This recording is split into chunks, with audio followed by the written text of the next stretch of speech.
What's going on, guys? GrunchLab Gaming back here, and in today's video, guys, I'm going to be talking about the Lost Treasure event, its Patchnotes, updates, and everything to know about it. Let's get right into the video. First, it will be 2 weeks long with the collection event and the town takeover. The town takeover is going to be on the east part of the map. It's basically going to be like a station with the satellites. It's going to be pretty cool. Also, with the collection event, we will be getting some new skins for 2 weeks. Also, we will be getting the Mirage heirloom. It's a pretty cool statue. It's kind of just like an Oscar statue, but of him. And of course, it is so him.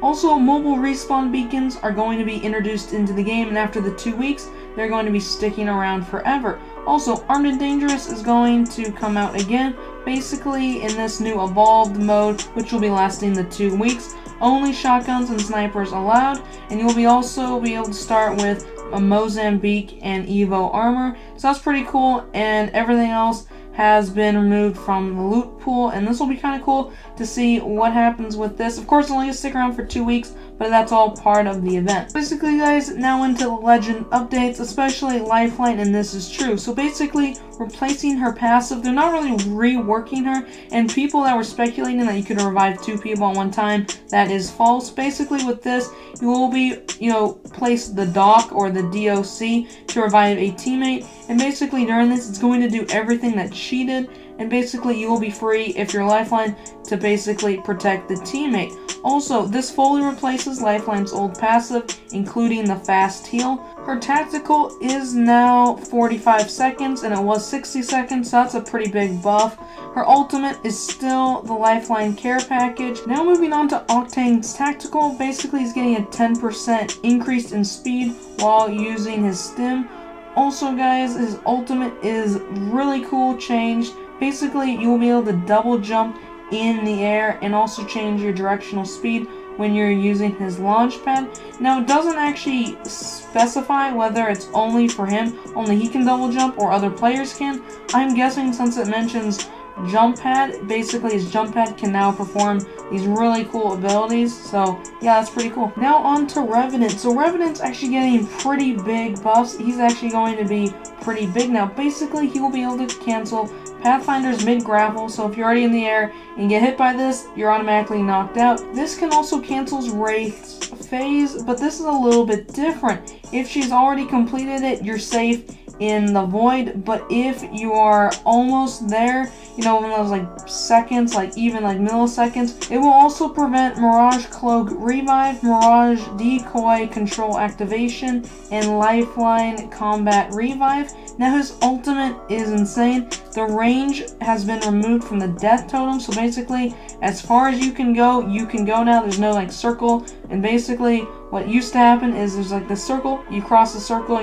your protection gets removed. So this is pretty cool, and this is going to make him a much more powerful legend than what he was before. Now moving on to Crypto, his tactical deploy hack Crypto's drone now takes 1.5 seconds from 2.5 seconds, so kind of a big deal, but not really. It's only 1 second. Now his ultimate EMP will now disable Watson pylons. Now that's not too big, and there's not too many Watson players in the game, but now that really disables all of them, which means it breaks all of them as well. So honestly, if somebody has a really cool fence made up, it's just going to disable all of that. Now this is really cool. It's going to make his drone a lot more good for when there's that Watson with like really crazy fences and you just can't get by, so that will be really useful. Now guys, for Loba's first set of buffs, and honestly her first set in the entire game. So first, her tactical Burglar's Best Friend will no longer be intercepted by Watson's pylons. So basically it used to get, like shredded out of the air like Gibby's airstrikes, something like that. So basically that won't happen anymore. Her ultimate is changing kind of a little bit. Basically, instead of getting 1 stack of ammo and the ammo that you need to refill for your stack, you'll just be getting 1 stack, that's it.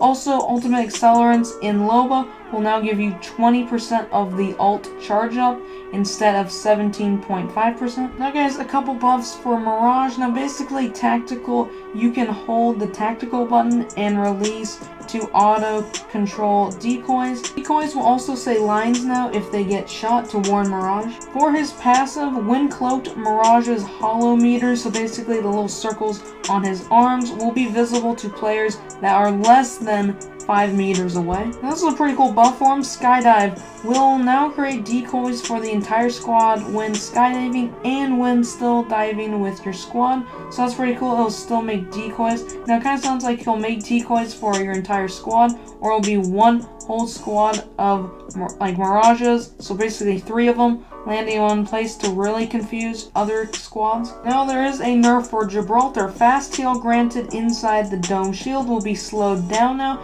You used to be able to heal 25% faster. Now you will only be able to heal 15% faster. Now for Caustic, enemies can cancel Caustic's barrels by shooting it before it fully inflates. So that's kind of interesting. That's kind of an interesting concept. So basically, if you're in a gunfight and he throws it and you can like shoot it in the air before it lands, now that's pretty cool.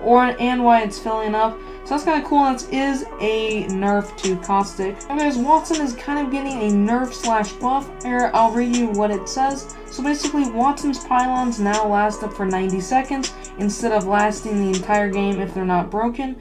Wattson can now have up to 3 pylons out at a time, so also kind of interesting. If you guys don't know what the pylons are, they're the little things that spin around.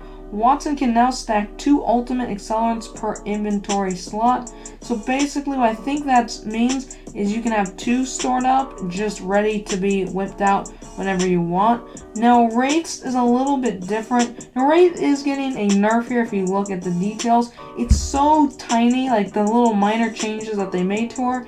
Now people shouldn't notice any of them except for this one. Phase Walk now takes 1.25 seconds to enable, was 0.4 seconds, so basically it's going to take longer for you to go into your phase mode.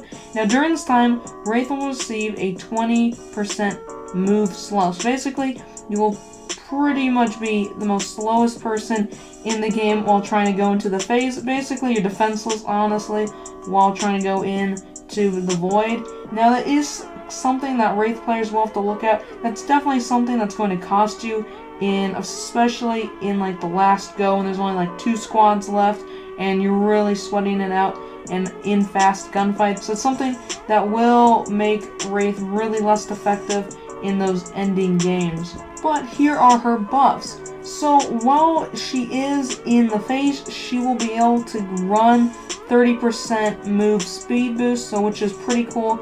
Now guys, also these are also cool. Wraith will now be able to see players in the void. Now I bet they're gonna be like outlined in red, something like that. She will also be able to spend 4 seconds in the phase instead of 3. And her phase walk down will be 25 seconds now instead of 35 seconds. And phase tunnel decrease distance from portal placement by 25%.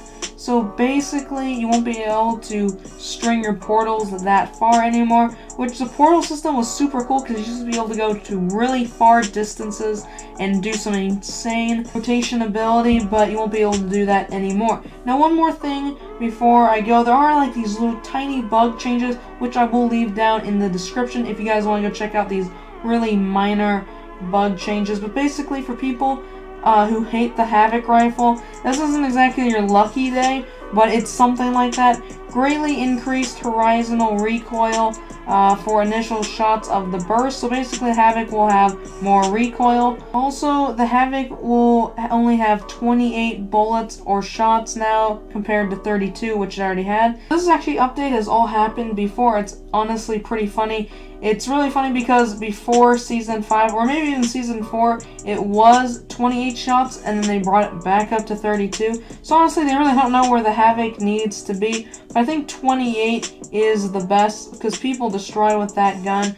And anyway, hopefully you guys enjoyed this video. Hopefully you guys enjoyed the patch notes. And hopefully you enjoy this event. Tell me what you guys think down in the comments below. If you guys enjoyed watching this video and like videos like this, consider subscribing. If you guys already subscribed, thank you guys so much for subscribing. It does mean a lot, and I'm trying to build this channel back up to speed again. Anyway, thank you guys so much for watching, and I'll see you guys all in the next video. Bye guys.